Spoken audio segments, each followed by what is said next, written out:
ओम श्री विष्णवे नमः। आप सभी का हमारे YouTube चैनल पर हार्दिक स्वागत है। साल भर में पड़ने वाली सभी 24 एकादशी अपने आप में बहुत ही महत्वपूर्ण होती हैं। हर एकादशी अपने आप में बहुत खास होती है और हर एकादशी व्रत भगवान श्री हरि के अवतारों को समर्पित होता है। ऐसे में ज्येष्ठ मास के कृष्ण पक्ष की एकादशी को अपरा एकादशी या अचला एकादशी कहा जाता है। जैसा कि इस एकादशी का नाम है अपरा एकादशी, यानी कि अपार सुख प्रदान करने वाली और अपार मनोकामनाओं की पूर्ति करने वाली एकादशी। ऐसे में जो भी भक्त सच्चे मन से एकादशी की पूजा करता है, भगवान श्री हरि की पूजा करता है और उपवास रखता है, उसके जन्म जन्मांतर के पापों का नाश हो जाता है और अंत में ऐसे व्यक्ति को बार बार जीवन मरण के चक्कर में नहीं बंधना पड़ता, यानी कि उसे मोक्ष की प्राप्ति हो जाती है। सनातन धर्म में हर व्यक्ति को अपने जीवन में कम से कम एक बार एकादशी का व्रत सच्ची श्रद्धा और निष्ठा के साथ जरूर करना चाहिए।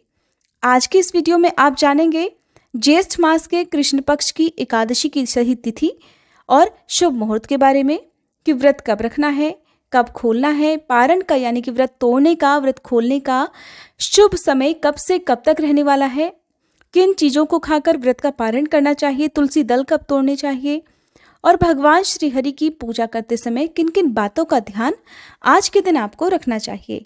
तो आइए सबसे पहले जानते हैं तिथि के बारे में।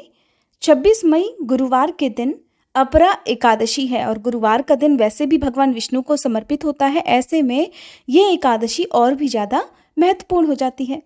एकादशी के दिन जो भी भक्त सच्चे मन से भगवान विष्णु की और माँ लक्ष्मी जी की पूजा आराधना करता है, उनके घर में कभी सुख समृद्धि की कमी नहीं होती। एकादशी की तिथि प्रारंभ होगी 25 मई बुधवार की सुबह 10:36 से और समाप्त होगी 26 मई गुरुवार की सुबह 10:54 पर।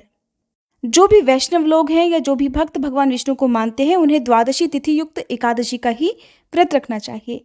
26 मई गुरुवार को सूर्योदय का समय रहेगा सुबह 5:46 और सूर्यास्त का समय रहेगा शाम 7:01 पर। एकादशी की सुबह देर तक नहीं सोना चाहिए। पूजा करने वाले लोगों को या व्रत रखने वाले लोगों को ब्रह्म मुहूर्त में उठकर पूजा कर लेनी चाहिए। द्वादशी तिथि प्रारंभ होगी 26 मई गुरुवार की सुबह 10:55 से और समाप्त होगी 27 मई शुक्रवार की सुबह 11:48 पर। व्रत हमेशा द्वादशी तिथि को सूर्योदय के बाद और हरिवासर का समय बीतने के बाद ही खोला जाता है। तो 27 मई शुक्रवार को सूर्योदय का समय रहेगा सुबह 5:45 और सूर्यास्त का समय रहेगा शाम 7:02 पर। इसलिए सुबह का जो समय है वो आप सुबह 5:45 के बाद से एकादशी का व्रत खोलेंगे और व्रत खोलने का, व्रत तोड़ने का शुभ मुहूर्त रहेगा 27 मई शुक्रवार को सुबह 5:47 से लेकर 8:50 तक, यानी कि इस समय के बीच में ही आपको अपना व्रत खोलना है।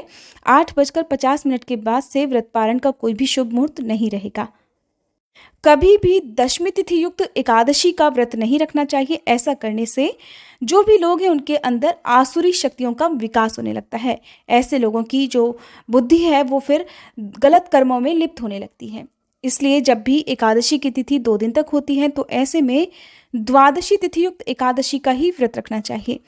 और ऐसा माना गया है कि एकादशी के दिन जितने भी प्रकार के अन्न होते हैं उसमें पाप का वास हो जाता है। इसलिए कहते हैं कि एकादशी के दिन यदि किसी भी तरह से अन्न ग्रहण किया जाए तो उन्हें पाप का भागीदार बनना ही पड़ता है। फिर उनके जीवन में कभी उन्हें पापों से मुक्ति नहीं मिल सकती। ऐसा उन लोगों के लिए नियम है जो कि एकादशी का व्रत रखते हैं या पूजा करते हैं। दूसरी सबसे जरूरी बात कि एकादशी का व्रत रखने वाले लोगों को किसी दूसरे के घर का पानी या फ्रूट वगैरह भी इस दिन नहीं लेना चाहिए, क्योंकि एकादशी का दिन है। बहुत ही सख्त नियमों के साथ आपको इस दिन नियमों का पालन करना होता है, दशमी तिथि से लेकर द्वादशी तिथि तक। तो दशमी तिथि को शाम 5 बजे से पहले पहले आपको जो भी अन्न ग्रहण कर लेना है वो आप कर सकते हैं। अन्न उस दिन भी शुद्ध सात्विक ही ग्रहण करना है। यदि आपने तामसिक भोजन या लहसुन प्याज से बना हुआ भोजन दशमी तिथि के दिन ग्रहण किया है तो फिर ऐसे में आपके द्वारा किया गया व्रत पूर्ण नहीं माना जाएगा और इस व्रत का अधूरा ही फल आपको प्राप्त होगा। शाम 5 बजे के बाद यदि आपको बहुत ज़्यादा भूख लगती है तो दशमी तिथि की शाम को आप 5 बजे के बाद फल तो ग्रहण कर सकते हैं, लेकिन अन्न ग्रहण नहीं करना चाहिए। भगवान विष्णु को तुलसी दल अर्पित किए जाते हैं, तो दशमी तिथि को शाम 5 बजे से पहले पहले यानी कि सूर्यास्त होने से पहले पहले तक हर हाल में तुलसी दल भी तोड़कर रख लेने चाहिए। अक्सर लोग तुलसी दल तोड़ना भूल जाते हैं, तो ऐसे में अपने आप गिरे हुए तुलसी दल भी आप उठाकर उन्हें साफ जल से धोकर भगवान श्री हरि को भोग में अर्पित कर सकते हैं। आप चाहे भगवान को किसी भी फल का, किसी भी दूध से बनी मिठाई का भोग लगाएं, लेकिन तुलसी दल अनिवार्य रूप से अर्पित करें। केवल भगवान श्री हरि को या भगवान कृष्ण को ही तुलसी दल अर्पित करने चाहिए। भगवान को एकादशी के दिन पीले फल, पीले फूल और पीली मिठाइयों का भोग आप लगा सकते हैं, क्योंकि पीला रंग भगवान विष्णु को अत्यंत प्रिय होता है।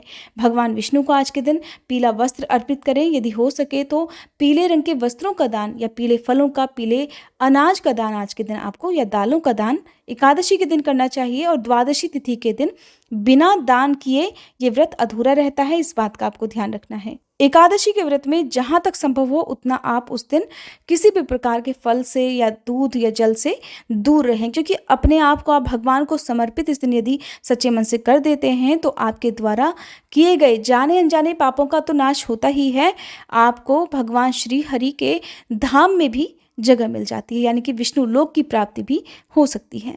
इसलिए यदि एकादशी के दिन जब तक बहुत ज़्यादा भूख या प्यास आपको ना लगे तब तक आपको दूध का या जल का या फिर किसी भी फल का सेवन नहीं करना चाहिए। अगले दिन द्वादशी तिथि को आप फलों का, जहाँ तक हो सके फलों का ही भोग भगवान को लगाएं, तुलसी दल का भोग लगाएं और उसी को प्रसाद रूप में ग्रहण कर आपको अपना व्रत भी तोड़ना चाहिए। अगर आप सेंधा नमक से बने भोजन का भोग भगवान को लगाते हैं तो आपको ध्यान रखना है कि जो भी अन्न आप या जो भी सब्जियां या अनाज जो भी आप भगवान को अर्पित करते हैं वो एकदम शुद्ध होनी चाहिए। उसमें अन्य किसी भी प्रकार के मसालों का हाथ नहीं होना चाहिए। यही कारण है कि एकादशी के व्रत में पवित्रता का बहुत ध्यान रखा जाता है।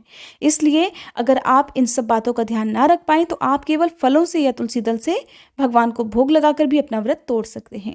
ये थी आज की वीडियो। आने वाली वीडियो में आपको अपरा एकादशी व्रत से जुड़ी और अधिक जानकारी मिलेगी, जिसमें आपको जानकारी मिलेगी कि किन किन मंत्रों का जाप आज के दिन करना चाहिए, केले के वृक्ष की पूजा किस प्रकार करनी चाहिए, व्रत का पारण कब और कैसे किया जाता है, और आप सुनेंगे व्रत की कथा भी।